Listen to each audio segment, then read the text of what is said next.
আমরা বাড়ি থেকে আজকে বেরিয়েছি 11টার দিকে, আর ইটালিতে পৌঁছাতে পৌঁছাতে সময় হয়ে যাবে প্রায় সন্ধে 6টা। এয়ারপোর্টটি বেশ সুন্দর, সাজানো গোছানো, চারিদিকে অনেক জায়গা আছে বসে সময় কাটানোর মতো। লিফটে উঠে গিয়েছি। লাইফ অ্যান্ড বিয়ন্ড উইথ শাইনির নতুন আরেকটি ব্লগে আপনাদের সবাইকে স্বাগত জানাই। আশা করি আপনারাও বেশ ভালো আর সুস্থ আছেন।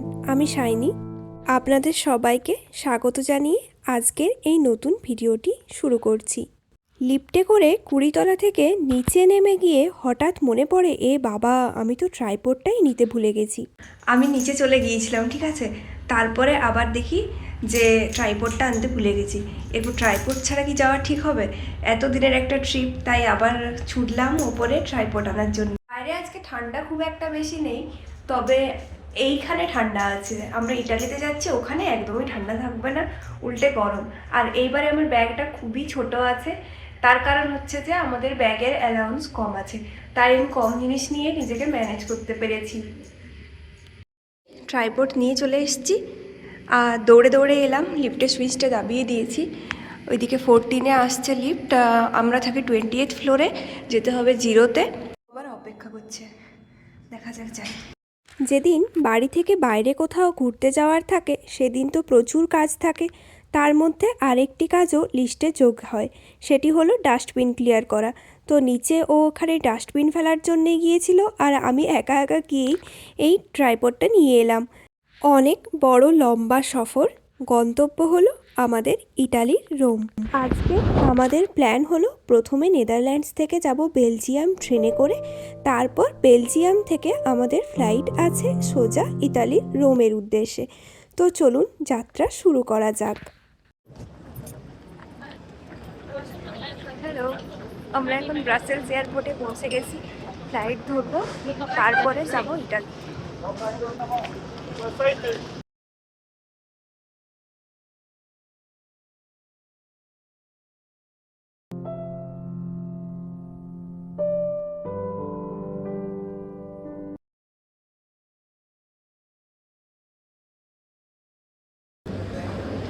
ওই যে সামনে একটা ফ্লাইটের বোর্ড দেওয়া আছে, অনেকক্ষণ ধরে এটাকেই খুঁজছি। চলুন তো দেখে আসি যে কোন গেটে আমাদেরকে এখন যেতে হবে। ওই যে রোমা দেখতে পাচ্ছেন, জানি না ভিডিওটা কেন এরম আসছে, তবে আমাদের ফ্লাইটের জন্যে যেতে হবে বি গেটে। এই ব্রাসেলস এয়ারপোর্টটাও কিন্তু বেশ বড়, প্রচুর দোকান আছে, আর যেখানে বসে সব মানুষ খাওয়া দাওয়া করছে। আমরাও এরকম কোনো একটা খাওয়ার জায়গায় খুঁজছি যেখানে বসে খেতে পারবো। আমরা তো বাড়ি থেকে আজকে আমি চাউমিন বানিয়ে এনেছি, যেটা দুপুরে লাঞ্চ, আর বাড়ি থেকে সকালবেলায় ভাতটা খেয়ে এসেছিলাম, কারণ যেটা কালকে রাত্রে রান্না করা ছিল। তো খুবই ভালো এয়ারপোর্টটা। সকাল সকাল কিন্তু আমি চাউমিন বানিয়ে এনেছিলাম, জানতাম যে যেতে যেতে সন্ধে হয়ে যাবে, আর বাইরের খাবার এখানে একদমই পছন্দ হয় না, তাই যতটা সম্ভব পারি বাড়ি থেকেই নিয়ে আসার জন্যে। তাই এই চাউমিনটা খেয়ে নিই এখন, তারপরে আমরা ফ্লাইটের উদ্দেশ্যে যাব। ফ্লাইটটা না আজকে বেশ ডিলে করছে, কখন থেকে এই ওয়েটিং লাইনে দাঁড়িয়ে আছি, আর বাইরে কি প্রচণ্ড হাওয়া দিচ্ছে। সকাল সকাল তো আমি জ্যাকেট না নিয়েই চলে এসেছি, তাই ঠান্ডায় এখানে দাঁড়াতেও পাচ্ছি না। ভাবলাম ইটালিতে গরম হবে, তাহলে আর জ্যাকেটটা নিয়ে যাব না। তা করতে গিয়েই কি ভাসান ভেসেছি বাবা, এই ঠান্ডার মধ্যে এখানে দাঁড়ানো যায়? আর কি লম্বা লাইন পড়েছে এখানে। আজকে আমরা যাব রায়ানএয়ারে করে, আর ডেস্টিনেশন পৌঁছাতে ফ্লাইটে লাগবে 2 থেকে 2.5 ঘন্টার মতো। ফ্লাইটে বোর্ড করি, আর তারপরে আপনাদের সাথে দেখা হচ্ছে একদম রোমে গিয়ে। দেখুন রোমে পৌঁছেও গিয়েছি, এখন যাচ্ছি ট্রেন স্টেশনের উদ্দেশ্যে। এয়ারপোর্ট থেকে ট্রেন নিয়ে যেতে হবে আমাদের হোটেলে, যার জন্যে টিকিট কাটতে হবে। এখানে এই এক সুবিধা, ট্রেন স্টেশন আর এয়ারপোর্ট একই সাথে হয়, যার জন্যে হেঁটে হেঁটে গেলেই পৌঁছে যাওয়া যাবে। ওই যে লেখা আছে বাস, ট্রাম, ট্রেন সবই এই রাস্তা দিয়ে গেলেই পাওয়া যাবে। চলুন তাহলে যাই, ওই ট্রেনের সিম্বলটা ধরেই ফর ট্রেনে দেখো দেখো। টিকিট তো কাটার জায়গা দেখতে পেলাম, কিন্তু এখানে এত লম্বা লাইন দেখেই মাথায় হাত পড়েছে। এতক্ষণ ওয়েটিং করতে গেলে তো সব ট্রেন চলে যাবে, আর আমাদের পৌঁছাতে পৌঁছাতে আরও অনেকটাই দেরি হয়ে যাবে। তাই সিদ্ধান্ত নিলাম যে এখান থেকে না কেটে আমরা টিকিটটা অনলাইন থেকেই নিয়ে নেব। তাই সোজা চলে এলাম ট্রেনের কাছেই। এই হলো ইটালির ট্রেন। দেখেছেন ট্রেনটি কি সুন্দর, তাই না? নেদারল্যান্ডসে তো হলুদ আর নীল কালারের ট্রেন দেখে দেখে বেশ বোর হয়ে গিয়েছিলাম। এখানে এরম সাদা, লাল, সবুজ সব কিছুর মিলনে এই ট্রেনটি দেখে বেশ ভালো লাগলো। ওই যে ট্রেন ইটালিয়া যে লেখাটি দেখতে পাচ্ছেন, সেটি হলো একটি ওয়েবসাইট ট্রেনের টিকিট কাটার জন্যে। আজকে আমরা দুজনই খুবই এক্সাইটেড নতুন একটি দেশে যাওয়ার জন্যে। যখনই নতুন কোনো দেশে ঘুরতে যাই, তখন তো সেটা শুধু ঘুরতে যাওয়া থাকে না, সেই দেশের কালচার, ফুড, আর্ট সব কিছুর প্রতি একটা অন্যরকম জ্ঞানের সঞ্চার হয়। মানে যতই আপনি দূর থেকে সেটা নিয়ে ভাবার চেষ্টা করেন না কেন, কাছে গিয়ে যখন দেখা হয় তখন তার গভীরতা আরও অনেক কাছ থেকে ফিল করা যায়। ট্রেন চলে এসছে আর আসার সাথে সাথে আমরা উঠেও পড়েছি। বাইরে যা বীভৎস গরম ছিল, তার মাঝখানে এই ঠান্ডা ঠান্ডা ট্রেনটিতে উঠতে বেশ আরাম লাগছে। এসি চলছে তো, আর এখানে তো গরম খুব বেশি, তাই প্রত্যেকটি ট্রেন ট্রামেই এসি থাকবেই। আর কত মানুষজন একসাথে যাচ্ছে দেখেছেন? রোম, ভেনিস, মিলান যেটাই বলুন না কেন, এই জায়গাগুলো ঘুরতে যাওয়ার সবথেকে বেস্ট টাইম হলো জুন, জুলাই, আগস্ট আর সেপ্টেম্বর, যার জন্য এটা পিক সিজন বলা হয়। তাই এখানে ভিড়ও প্রচণ্ড বেশি। চলুন ট্রেন জার্নি করে আমরা পৌঁছে গেছি আজকের আমাদের গন্তব্যস্থলে। এখন এই ট্রেন স্টেশন থেকে 10 মিনিট হাঁটা পথেই আজকের আমাদের হোটেল, 2 দিনের বাসস্থান।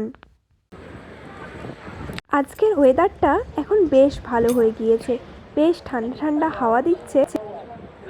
এই সবেমাত্র আমরা ইটালিতে পৌঁছালাম, এখন যাচ্ছি হোটেলের উদ্দেশ্যে। চলে এসেছি টাইবুর্তিনাতে। এখন আমাদের হোটেলটা খোঁজার পালা।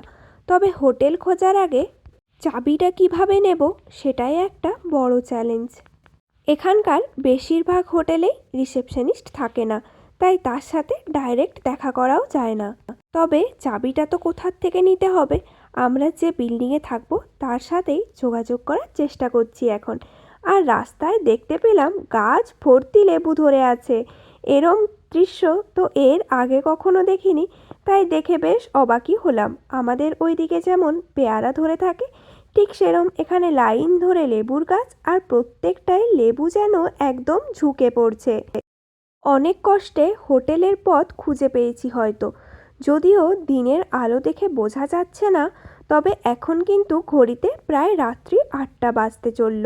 চাবিটা কিভাবে নিতে হবে তার একটি নির্দেশ অ্যাপার্টমেন্টের যিনি মালিক, তিনি আমাদেরকে ইমেলের মাধ্যমে দিয়ে দিয়েছেন। এই যে এই দেওয়ালটাতে কিছু প্যাডলক দেওয়া আছে, আর এই প্যাডলকটার মধ্যে আছে আমাদের চাবিটা। আর যিনি আমাদেরকে সেই প্যাডলক ওপেন করার কোড দিয়ে দিয়েছেন, সেটি দেখেই আমরা এই কোডটি ফিল আপ করার সাথে সাথেই দেখুন চাবির যে বক্স খুলে গেল। এরপর চাবি নিয়ে যাব আমাদের অ্যাপার্টমেন্টে। অ্যাপার্টমেন্টটিতে ঢুকে বেশ ভালো লাগলো। সুন্দর সাজানো গোছানো, চারিদিক একদম পরিষ্কার ছিমছাম। এসে দেখি এখানে পরপর 3টি রুম আছে। তার মধ্যে সেকেন্ড নাম্বার রুমটা হলো আমাদের, আর এই কিচেনটা সবারই,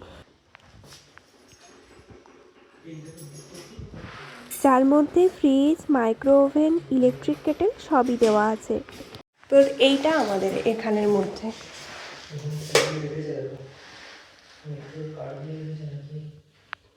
না আমাদের কিছুই না। যাক বাবা, অনেক কষ্টে আমাদের রুম খুঁজে পেয়েছি। এটি আমাদের রুম, বেশ সুন্দর দেখতে। কিন্তু দেখুন একটু প্রথমের দিকে চাবি টাবি নিয়ে ঝামেলা হলেও রুমটা দেখার সাথে সাথেই মনটা একেবারে ভালো হয়ে গেল। এখানে আছে একটা স্টাডি টেবিল, যেখানে বসে মানুষ কাজও করতে পারে। এই জানলাটিও বেশ সুন্দর দেখছি। এখানে একটা ছোট্ট মতো মিনি ফ্রিজ দেওয়া আছে, যার মধ্যে জুস জল এইসব রাখা আছে আমাদের দেওয়ার জল। আর ওপরে ঝাড়বাতিটা তো মন কেড়ে নিচ্ছে একেবারে। আর এইদিকে দেখুন বেডটিও বেশ বড় দিয়েছে। আর জানলার কাছটাতে গিয়ে একটু দাঁড়াই, দেখি তো কি দেখা যায়।